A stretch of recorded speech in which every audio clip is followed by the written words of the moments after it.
Hello everyone.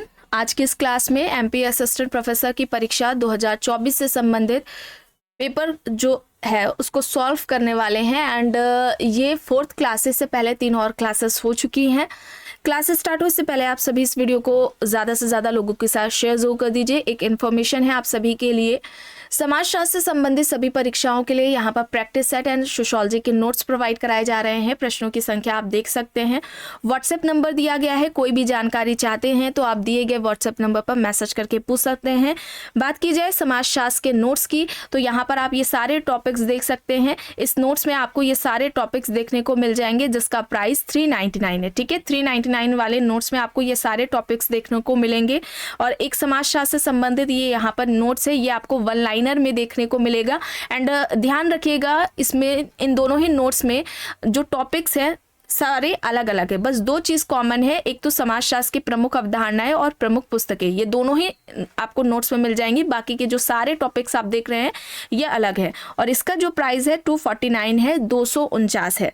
ठीक है, अब यहाँ पर आपका जो हायर का एग्जाम है जो कि फरवरी में होने वाला है, उसके फर्स्ट पेपर के प्रैक्टिस सेट की बात की जाए तो इस प्रैक्टिस सेट में 1000 से ज़्यादा प्रश्न है। इसका प्राइस पहले 199 था जिसे कम करके 149 कर दिया गया है। कोई भी जानकारी चाहते हैं तो दिए गए व्हाट्सएप नंबर पर आप मैसेज करके पूछ सकते हैं। ठीक है, चलिए शुरू करते हैं। थोड़ी ही देर में क्लास शुरू होने वाली है। आप सभी इस वीडियो को ज़्यादा से ज़्यादा लोगों के साथ शेयर जरूर कर दीजिए। 90 प्रश्न हो चुके थे। ओके, यहाँ तक हो गया था। चलिए यहाँ से शुरू करना है। देखिए प्रश्न है, रॉल्फ डेहरेनडॉर्फ संस्तर को निम्न में से क्या मानते हैं? विश्लेषणात्मक समूह, विवरणात्मक समूह, तार्किक समूह या फिर अवशिष्ट? क्या होगा? डेहरेनडॉर्फ ने संघर्ष का सिद्धांत दिया था और इनके संघर्ष सिद्धांत को टर्नर ने द्वंद्वात्मक संघर्ष का सिद्धांत कहा था। डेहरेनडॉर्फ के सिद्धांत को द्वंद्वात्मक संघर्ष का सिद्धांत टर्नर द्वारा कहा गया था और टर्नर ने लेविस-कोजर के संघर्ष सिद्धांत को प्रकार्यात्मक संघर्ष का सिद्धांत कहा था। इसे आप याद रखिएगा, इस तरीके से पूछा जाता है। और यहाँ पर होगा विवरणात्मक समूह। ऑप्शन बी यहाँ पर इस प्रश्न का सही उत्तर हो जाएगा। प्रश्न है, अनुच्छेद 324 और 244 में किस संवैधानिक प्रमुख को जनजातियों के संदर्भ में विशेष अधिकार प्रदान किए गए थे? देखिए ये प्रश्न डिलीट हुआ था। ठीक है, ये प्रश्न डिलीट हुआ था। यहाँ पर 324 इससे संबंधित नहीं है और यहाँ पर 342 होना चाहिए। और ये राष्ट्रपति और राज्यपाल, ठीक है, राष्ट्रपति और राज्यपाल दोनों के पास अधिकार होता है। अगर पद की दृष्टि से देखा जाए तो राष्ट्रपति सही होना चाहिए, लेकिन यह आयोग द्वारा डिलीट कर दिया गया था। ठीक है, प्रश्न यहाँ पर गलत था। चलिए आगे देखिए। प्रश्न है, प्रकार्यात्मक विकल्प की अवधारणा का प्रतिपादन किसने किया था?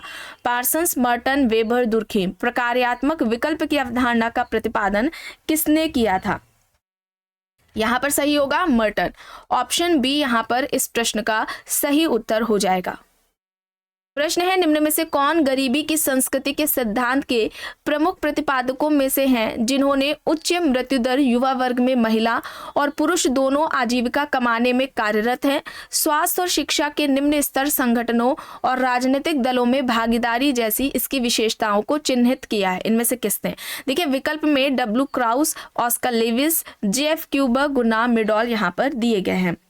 इनमें से कौन हैं जिन्होंने गरीबी की संस्कृति के सिद्धांत के प्रमुख प्रतिपादकों में से हैं जिन्होंने उच्च मृत्यु दर, युवा वर्ग में महिला और पुरुष दोनों आजीविका कमाने में कार्यरत, स्वास्थ्य और शिक्षा के निम्न स्तर संगठनों और राजनीतिक दलों में भागीदारी जैसी इसकी विशेषताओं को चिन्हित किया है? यहाँ पर ऑस्कर लेविस होगा। गरीबी संस्कृति की अवधारणा ऑस्कर लेविस द्वारा दी गई थी। यहाँ पर मैक्सिकन के 5 परिवारों पर इनका अध्ययन रहा था, इसे भी याद रखिएगा। ठीक है, ऑस्कर लेविस बी यहाँ पर सही होगा। प्रश्न है, किसके अनुसार तकनीक और यांत्रिकी के प्रभाव का महत्वपूर्ण पहलू यह है कि इन्होंने अभिजन संस्कृति एवं लोक संस्कृति के अंतर को मिटा दिया? Marshall McLuhan, Clifford Geertz, Anthony Giddens, Thomas Cohen यहाँ पर विकल्प है। किसने तकनीक और यांत्रिक के प्रभाव को महत्वपूर्ण पहलू यह है कि इन्होंने अभिजन संस्कृति एवं लोक संस्कृति के अंतर को मिटा दिया है? यहाँ पर मार्शल मैक्लुहन होगा, ऑप्शन ए हो जाएगा। ठीक है, मार्शल मैक्लुहन होगा, ऑप्शन ए यहाँ पर राइट है। प्रश्न है स्वतंत्र भारत के प्रथम औद्योगिक नीति को रेखांकित किया था 1950, 1948, 1947 या फिर 1951, 1950, 1948, 1947 या फिर 1951। राइट आंसर यहाँ पर क्या होगा 1948। ठीक है, स्वतंत्र भारत में पहली औद्योगिक नीति 1948 यहाँ पर राइट होगा। ऑप्शन बी यहाँ पर राइट आंसर हो जाएगा। प्रश्न है पंचायती राज्य की जीवन रेखा के रूप में किसे मान्यता प्राप्त है? ग्राम सभा, ग्राम पंचायत, सरपंच या फिर पंचायत समिति। पंचायती राज्य की जीवन रेखा के रूप में किसे मान्यता प्राप्त है? कौन सा विकल्प यहां पर सही हो जाएगा? यहां पर ग्राम सभा होगा। ऑप्शन ए यहां पर इस प्रश्न का सही उत्तर हो जाएगा। प्रश्न है दक्षिण भारत के कुर्ग में संयुक्त परिवार का गहन अध्ययन किसने किया था? विकल्प में एस.सी. दुबे, एम.एस. श्रीनिवास, राम आहूजा, इरावती कार्वे हैं। दक्षिण भारत के कुर्ग में संयुक्त परिवार का गहन अध्ययन किसने किया था? किसके द्वारा किया गया था? एम.एस. श्रीनिवास के द्वारा किया गया था। विकल्प बी यहाँ पर सही उत्तर हो जाएगा। ठीक है, बी यहाँ पर यानी एम.एस. श्रीनिवास यहाँ पर सही है। दक्षिण भारत के कुर्ग में संयुक्त परिवार का अध्ययन श्रीनिवास द्वारा किया गया था।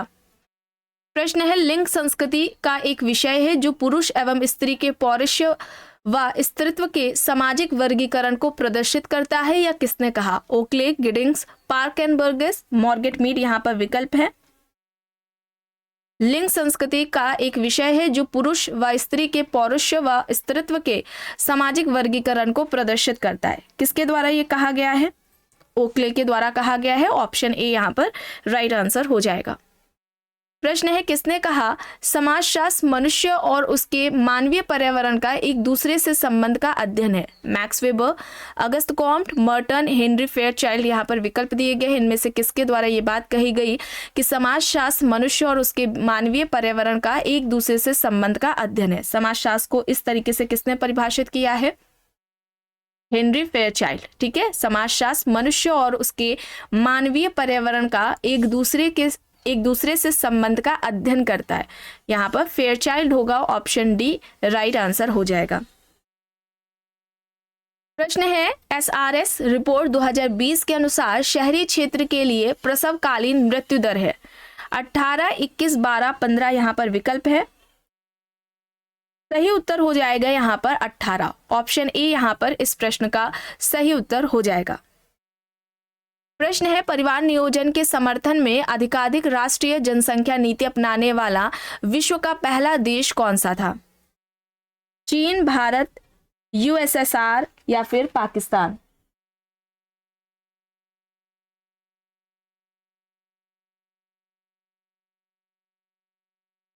यहाँ पर आधिकारिक होगा। ठीक है, परिवार नियोजन के संबंध में आधिकारिक राष्ट्रीय जनसंख्या नीति अपनाने वाला विश्व का पहला देश कौन सा था? चीन, भारत, यूएसएसआर, पाकिस्तान।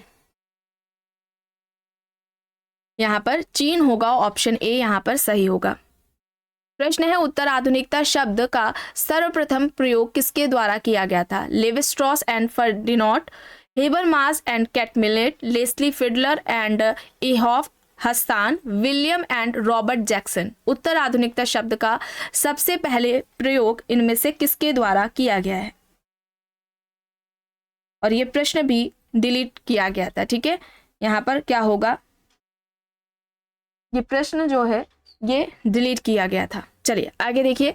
प्रश्न है जीरो डिफेक्ट और जीरो इफेक्ट का फॉर्मूला निम्न में से किससे संबंधित है? संगठनात्मक विकास, आर्थिक विकास, आधुनिकता या फिर सतत विकास। जीरो डिफेक्ट और जीरो इफेक्ट का फॉर्मूला इनमें से किससे जुड़ा हुआ है? किससे संबंधित है?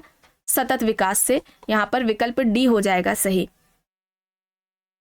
प्रश्न है भारत के बदलते हुए गांव इंडियाज चेंजिंग विलेजेस पुस्तक किसने लिखी है? योगेंद्र सिंह, के.एल. शर्मा, टी.एन. मदान या फिर एस.सी. दुबे। भारत के बदलते हुए गांव इंडियाज चेंजिंग विलेजेस पुस्तक किसके द्वारा लिखी गई है? ये श्यामाचरण दुबे की पुस्तक है। विकल्प डी यहाँ पर सही हो जाएगा। ठीक है, ऑप्शन डी यहाँ पर राइट है। प्रश्न है सफेद कॉलर अपराध सम्मानित और उच्च सामाजिक परिस्थिति के एक व्यक्ति द्वारा अपने व्यवसाय के दौरान में किया हुआ एक अपराध है या व्याख्या है? बेंथम, सदरलैंड फ्यूरबैक कोर यहाँ पर विकल्प है। सफेद कॉलर अपराध सम्मानित और उच्च सामाजिक परिस्थिति के एक व्यक्ति द्वारा अपने व्यवसाय के दौरान में किया हुआ एक अपराध है। इस तरीके से किसने परिभाषित किया है? श्वेत वसन अपराध, सफेद कॉलर अपराध, यह अवधारणा किसकी है? सदरलैंड की। ठीक है, ऑप्शन बी यहाँ पर इस प्रश्न का सही उत्तर हो जाएगा, श्वेत वसन अपराध। चलिए आगे देखते हैं। प्रश्न है, सदरलैंड के अनुसार सामाजिक दृष्टिकोण से अपराध के तत्व हैं 3, 4, 5 या फिर 7। सामाजिक दृष्टिकोण से अपराध के तत्व कितने हैं? 3 हैं। ऑप्शन ए यहाँ पर सही होगा। प्रश्न है, किसने कहा है कि संदर्भ समूह काल्पनिक भी हो सकते हैं? क्लाइनबर्ग, शेरिफ, मर्टन, हाइमन यहाँ पर ऑप्शंस हैं।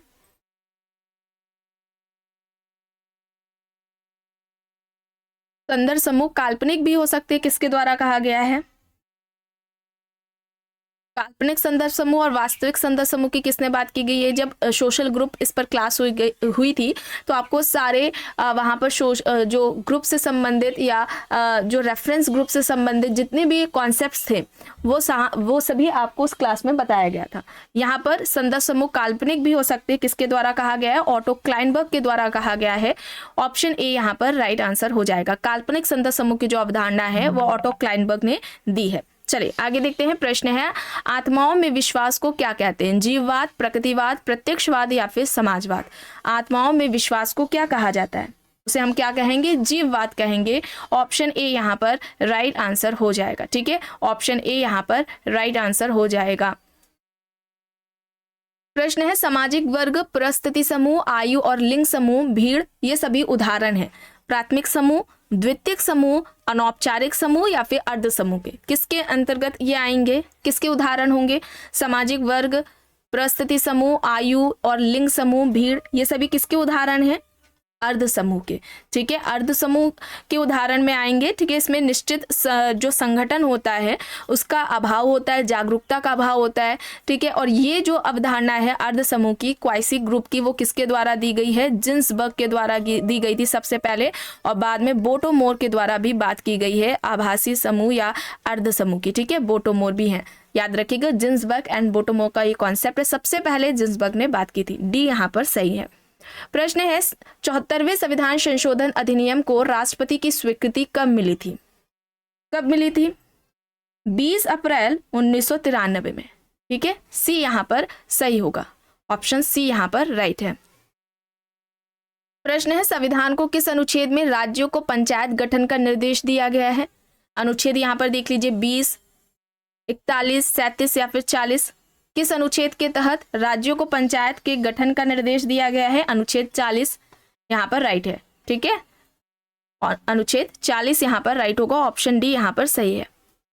प्रश्न है, श्रमिक संघों का अंतिम उद्देश्य श्रमिकों का उद्योग पर नियंत्रण करना है, यह किसने कहा था?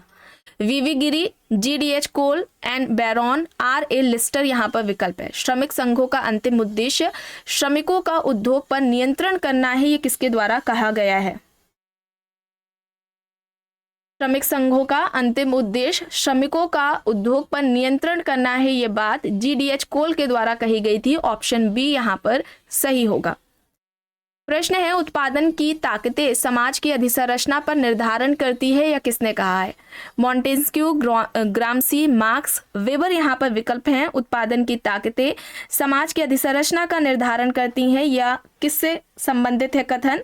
किसके द्वारा ये कहा गया है? Karl Marx. ठीक है, कार्ल मार्क्स। ऑप्शन सी यहाँ पर राइट आंसर हो जाएगा। 2 तरह की संरचनाओं की बात की थी इन्होंने, अधिसंरचना और अधोसंरचना। ठीक है, चलिए आगे देखिए। प्रश्न है, पारंपरिक शक्ति व्यवस्था में कौन सा आयाम सही नहीं है? जमींदारी प्रथा, शैक्षणिक पृष्ठभूमि, ग्राम पंचायत या फिर जाति प्रथा?